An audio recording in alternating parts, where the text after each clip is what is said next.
지난 주간에는 월드컵 경기로 세상이 뜨거웠습니다. 특별히 우리나라와 독일과의 축구 대결은 다들 우리나라가 100%또 3대0 이상으로 지지 않을까 걱정했는데 기적이 일어나서 우리가 2대0으로 크게 이겼습니다. 이게 놀라운 그런 뉴스가 됐죠. 이 세상에는 생각지 않게 실패하는 경우도 있고 생각지 않게 성공되는 경우들도 많습니다.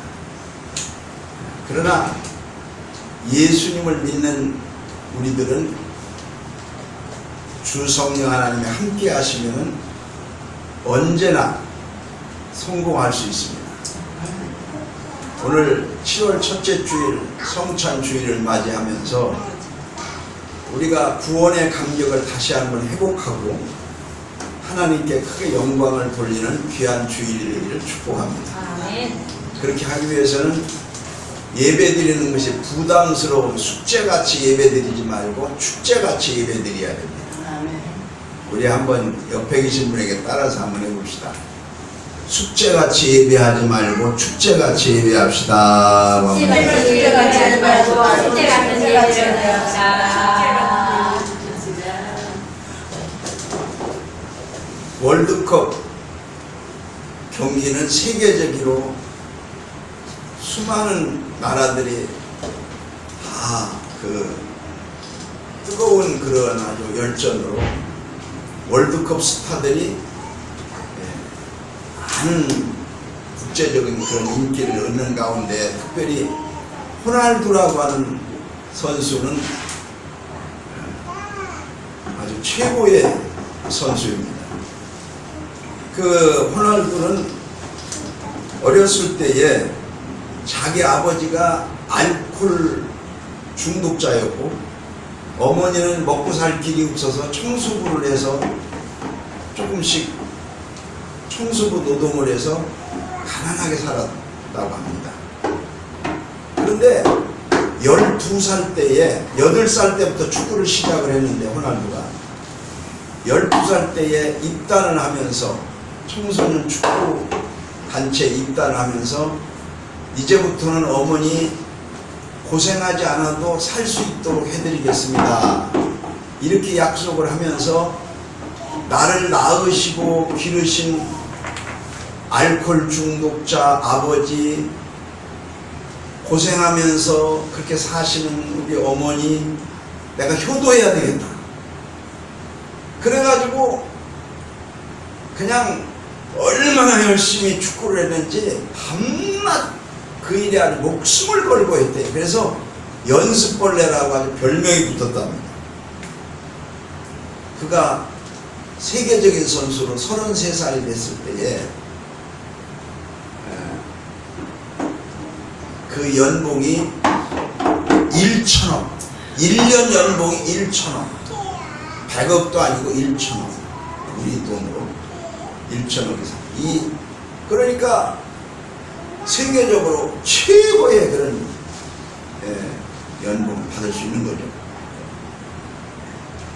이런 놀라운 기적이 일어났다고 간증하면서 그가 부모님, 특별히 아버지를 위해서 노래를 지어가지고 불러주고, 그 아버지가 알코올 중독자고 별로 인격적으로 존경할 만한 분이 아닌 것 같은데도 자기의 생명을 주셨기 때문에 부모에게 효도해야 된다 하는 생각을 가진 거죠. 우리 잠깐 사는 이 세상에서 육체의 생명을 주신 부모님에게도 효도해야 되는데, 효도한다는 효자들이 많은데 영원의 생명까지 주신 우리 하나님 아버지, 나를 위해서 대신 십자가상에서 몸짓고 피 흘려 죽어주신 그분의 그 은혜, 정말 이 은혜를 우리는 너무 잊고 형식적으로 신앙생활 할 때가 참 많은 것 같아요. 오늘 이런 첫사랑의 은혜를 회복하는 그래서 그 사랑의 은혜, 그 감격의 새 생명의 은혜를 행복한 사람은 영적인 행복, 영적인 희락이 넘치게 될 줄로 믿습니다. 아멘. 영적인 희락이 넘쳐야 됩니다. 그래서 오늘 말씀의 제목을 나는 행복합니다 입니다. 나는 행복합니다. 당신은 행복합니까? 하고 물어보세요. 한번 시작. 나는 행복합니다. 당신도 행복합니까? 아멘. 정말 행복해요. 나는 행복합니다. 나는 행복합니다. 정말 행복해요? 우리는 행복이 두 가지가 있습니다. 육신적으로 환경이 좋고 돈이 많고 좋은 집에서 의식주를 가지고 사는 사람이 행복하다고 해요. 우리는 그런 행복이 아니라 영적인 희락이에요. 영적인 희락의 행복. 다시 말해서 탕자가 아버지를 낳아서 창기들과 먹고 마시면서 즐길 때 그런 그 세상적인 쾌락의 행복이 아니고, 그가 아버지 품에 다시 걸어왔을 때 아버지가 끌어안아줄 때 눈물을 흘리면서 영적인 심령의 행복, 그런 그 하나님 앞에 영적인 행복을 누리는 여러분이 되기를 주의 이름으로 축원합니다. 아멘. 여기 신명기 33장 29절 한번 다시 보겠습니다. 시작. 이스라엘여, 너는 행복자라. 여호와의 구원을 너같이 얻은 백성이여, 너를 돕는 방패시요 그의 영광을 피하다. 내 대적을 내게 보내니 내가 그 곳에서 말리리라. 너는 이제 행복자로다. 과거에 우리는 행복자가 아니었어요. 우리는 시한부 인생, 때가 되면 육신도 병들고 비참하게 죽어야 되고 영혼도 영원한 지옥에 가서 영원히 버림받아야 됐어요. 그러나 예수님께서 나를 위해서 이 땅에 오셨고 성령의 인도하심으로 인해서 우리가 예수를 구주로 영접하고, 그리고 물과 성령으로 거듭나서 예수님의 십자가의 은혜로 우리는 믿음으로 구원을 받고 중생함으로 영생의 소망을 갖게 된 줄로 믿습니다. 그러므로 그 영적인 행복, 마치 사형수가 죽을 날만을 기다리면서 하루하루 잠도 못 자고 고민하고 고통당하다가 무죄 석방됐다 할 때 얼마나 기쁘겠습니까? 그 이상 잠깐 사는 육신세계도 엄청나게 기쁨이 있을 거예요. 그러나 그 이상 우리는 영원한 영생의 소망을 그렇게 주셨으니 우리가 정말 영적인 행복이 평생 동안 차고 넘치는 감격이 있어야 될 줄 믿습니다. 정말 그것을 보면은 성경에서 항상 기뻐하는 아내도 저절로 기쁨이 나와요. 저절로. 왜 기쁘냐? 구원을 받았으니 우리는 행복하고 기쁘다. 로마서 4장 6절을 같이 봅니다. 시작. 일한 것이 없이 하나님께 의로 여기심을 받는 자의 행복에 대하여, 일한 것이 없이, 우리가 어떤 큰 공로를 가지고서 의인이 된 것이 아니고 나의 의인, 나의 의가 아니라 그리스도의 의, 주님의 의인이 된 거죠. 주님의 십자가의 공로로. 그렇기 때문에 우리는 영적으로 행복한 자다. 주님이 나에게 기쁨을 주셨습니다. 영적인 희락을 주셨습니다. 구원의 감격을 주셨습니다. 그러면 우리는 주님 앞에 뭐를 드려야 되나? 기쁨을 드려야 됩니다. 기쁨을 드려야 돼요. 기쁨을 드려야 돼요. 그래서 예배도 축제같이 돼야 됩니다. 기뻐하면서 마치 탕자가 아버지 품에 돌아와서 잔치를 벌리면서 손을 잡고 풍악을 울리는 것처럼, 그렇게 예수님이 부활하신 주일날은 기쁨의 예배가 돼야 돼요. 그래서 우리의 삶이 영적인 희락과 행복으로 넘치기를 축원합니다. 그 다음에 행복을 위하여 우리는 순종해야 됩니다. 무엇에? 말씀에. 신명기 10장 13절 같이 시작. 내가 오늘날 내 행복을 위하여 내게 명한 여호와의 명령과 규례를 지킬 것이 아니냐. 우리 불편하게 하기 위해서 주님이 그렇게 말씀하시고 명령과 규례를 주신 것이 아니고 네 행복을 위해서. 자동차가 부르르 또 가는데 파란불이 들어야 되는데 급해 죽겠네. 빨간불이 탁 들어오네. 아이고 불편하게 저 신호등 저거 좀 때려 붙였으면 좋겠네. 신호등이 없으면 되겠어요? 그거 없으면 사고 나서 죽어. 그냥 가다가 부르르 가다가 차길에 꽉 나면 그냥 크고 가는 거야 그냥.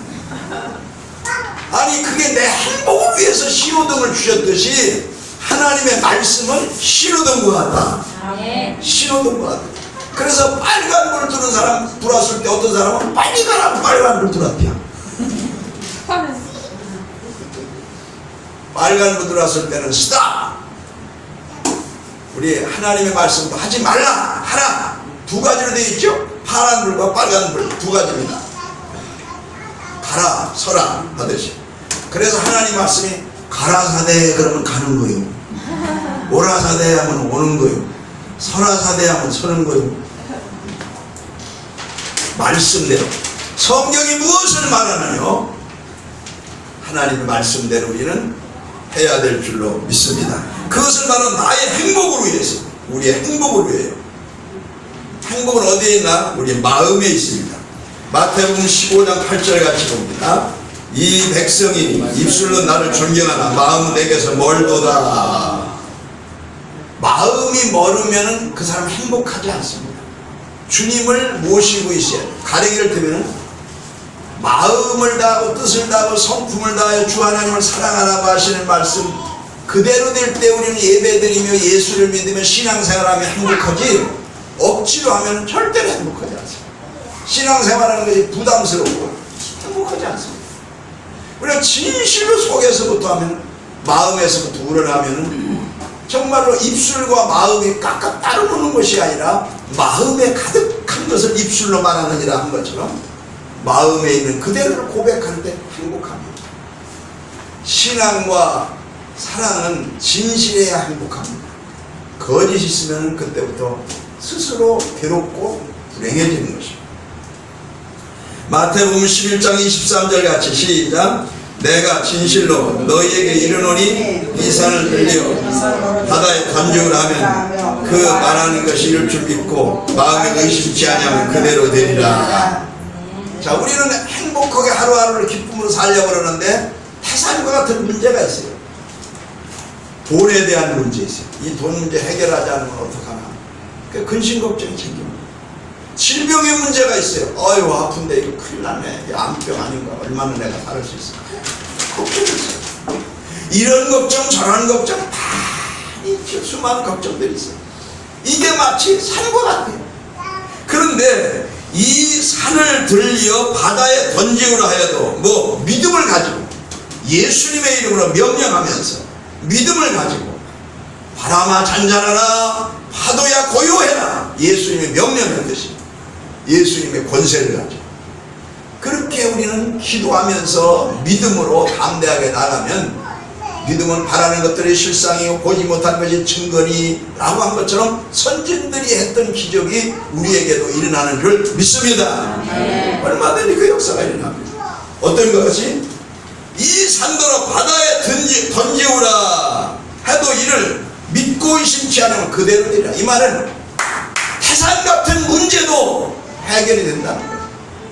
태산 같은 문제도 바다에 들어가면 아주 흔적조차 없도록 해결될 수 있어요. 여러분, 큰 산과 같은 태산과 같은 문제가 있습니까? 오늘 믿음으로 바다에 던지셔야 됩니다. 예수의 이름으로 던지십시오. 그러면은 여러분의 마음에 근심이 기쁨으로 될 것이고 불행이 행복으로 될 것이고, 우리 태산 같은 문제가 뭡니까? 제일 큰 문제는 죄에 대한 문제. 예수님이 오시기 전까지 아무도 이 죄 문제를 해결할 수가 없었어요. 구원의 문제 해결할 수가 없었어요. 그러나 이 태산 같은 그 큰 문제를 예수님이 오시면서 해결하고 십자가상에서 다 이루었다 이렇게 말씀하고 가십니다. 그리스도가 그렇게 한 것처럼 그리스도인들도 예수의 이름으로 내가 하는 일을 너도 할 것이고 이보다 더 큰 일도 하리니 하나님의 역사인 줄 믿습니다. 내 믿은 대로 될지어다. 믿음으로 하는 거죠. 그렇습니다. 그러면 우리는 마음의 근심 걱정도 다 이게 해결됩니다. 그런데 세상에 그런 미혹의 영은 자꾸 우리들에게 세상적인 눈으로 보게 합니다. 세상적인 눈으로 봅니다. 한 번은 예수님이 물 위로 걸어올 때 제자들만 배 타고 있으면서 유령이다, 물귀신이다 소리쳤어요. 아, 걱정하지 말라, 내 두려워하지 말고 이리로 오라. 베드로가 급하게 펄쩍 뛰어가지고 물 위로 걸어갔어요. 주님만 바라볼 적에는 담대하게 걸어갈 수 있었어요. 그런데 아이고, 내 이 급한 성질 좀 봐. 내가 물 위로 걸어가지 않았어. 이제 빠져 죽겠구나. 물을 쳐다보는 순간에 빠져버리는 거예요. 그냥. 그때 주님이 그를 손을 잡으면서 믿음이 적은 자여 왜 의심하냐. 예수님을 바라볼 적에는 담대하게 나갈 수 있고 물 위로 걸을 수가 있었는데 환경을 바라보고 파도를 바라보고 물을 바라보니까 무서워서 쑥 빠진 거예요. 오늘 육신을 바라보고 현실을 바라보면 빠질 수밖에 없어요. 우리 믿음이 다 어디 있는지 없어져요. 근심, 걱정, 슬픔, 괴로움, 기쁨 없어요. 그러나 주님을 바라보면 슬픔이 기쁨이 되고 문제가 해결이 되고 땅의 절망이 하늘의 소망으로 바꿔지는 줄 믿어요. 그것이 바로 믿음의 사람들이 갖는 거죠. 자, 그래서 예수님이 가시면서 성령을 보혜사를 우리에게 보내주셨습니다. 우리가 연약하기 때문에. 그래서 우리로 믿음으로 살게 하신 것입니다. 로마서 1장 21절을 보겠습니다. 시작. 하나님을 알 때 하나님을 영화롭게도 아니라 감사치도 아니라 오히려 그 마음이 허망하여 미련한 마음이 어두워졌다. 예. 우리는 하나님을 믿는다고 합니다. 하나님을 안다고 그럽니다. 그러나 하나님을 영화롭게도 아니합니다. 왜 그렇습니까? 감사한 마음이 없이 불평의 마음이 생기니까 그렇습니다. 왜 그 불평의 마음이 생깁니까? 세상의 허망된 데에 욕심을 갖게 됩니다. 남이 스마트폰 가졌으니 나도 가져야 되지. 남이 자가용 타니 나도 타야 되지. 남이 각종 보험 다 들었으니 나도 다 들어야 되지. 남이 좋은 아파트에 사니 나도 거기서 살아야 되지. 이런 세상에 막 욕심이, 옛날에 그런 거 없이도 잘 살면서도 행복했었는데 남이 가진 걸 다 가져야 된다는 생각, 그렇지 않으면 내가 뒤떨어진다는 생각 해서 많은 욕심을 갖게 됩니다. 남이 이름나고 유명했으니 나도 그래야 되지. 이런 마음이, 허망한 생각이, 세상의 욕심이, 육체의 욕심이 꽉 들어차기 때문에 감사가 없어지고 불평, 원망이 생기고 그러는 거예요. 그래서 미련한 마음으로 어두워졌나니, 영혼이 어두워졌어요. 영적인 마음이 어두워졌어요. 육신의 눈만 떴어요. 영혼이 어두워졌어요. 그렇기 때문에 이 세상의 눈을 가지고, 세상의 욕심을 가지고 보니까 생명과는 안 보이는 거예요. 선악과만 보이는 거예요. 생명과만 보이면 그 생명과를 따먹을 텐데 선악과만 보이는 거예요. 그것만 보암직하고 탐스럽게 할 만큼 아름답게 한 나무 같아요. 그게 최고 같아요. 그래서 말로는 주여 주여 하지만 속으로는 그가 아니에요. 주여가 아니고 나요. 천국이 아니라 세상이요. 영의 눈이 아니라 육신의 눈으로 욕심으로 바라보니까 허망한 데에 빠지니까 기쁨이 없어지는 거예요. 감사가 없어지는 거예요. 신앙생활의 영적인 가치가 없어지는 것입니다. 그래서 자꾸 쇠퇴되는 거죠. 그래서 우리는 성령을 받음으로 우리의 눈을 밝혀야 됩니다. 고린도후서 1장 22절 같이 저가 또한 우리에게 인치시고 보증으로 성령을 우리의 마음에 주셨느니라. 우리는 거듭나고 성령의 인을 받아야 합니다. 그리고 성령께서 파라크레토스의 성령 보혜사 하나님이 우리를 지켜주시는 거예요. 그 마음의 어두운 마음을 밝혀주는 거예요. 어두운 마음을 새롭게 하는 거예요. 성경 말씀에 로마서 12장 16절 봅니다. 시작. 서로 마음을 같이하여 높은 데 마음을 두지 말고 낮은 데 처합니다. 스스로 지혜 있는 자입니다. 네. 나는 미련하다. 나는 어리석다. 나는 믿음이 부족하다. 겸손하다는 거죠. 지혜로운 척하지 말고 높은 데, 자꾸 내가 누군데 하면 자기를 교만하게 높은 데 두지 마라. 나는 부족하다. 나는 어리석다. 나는 정말 하나님 앞에 많이 은혜 받고 깨달아야 되고 깨져야 된다. 이런 겸손한 마음을 가져야 되는 거죠. 예, 그것이 바로 낮아지시는 비하여신 분 그리스도의 마음입니다. 고린도전서 2장 16절입니다. 시작.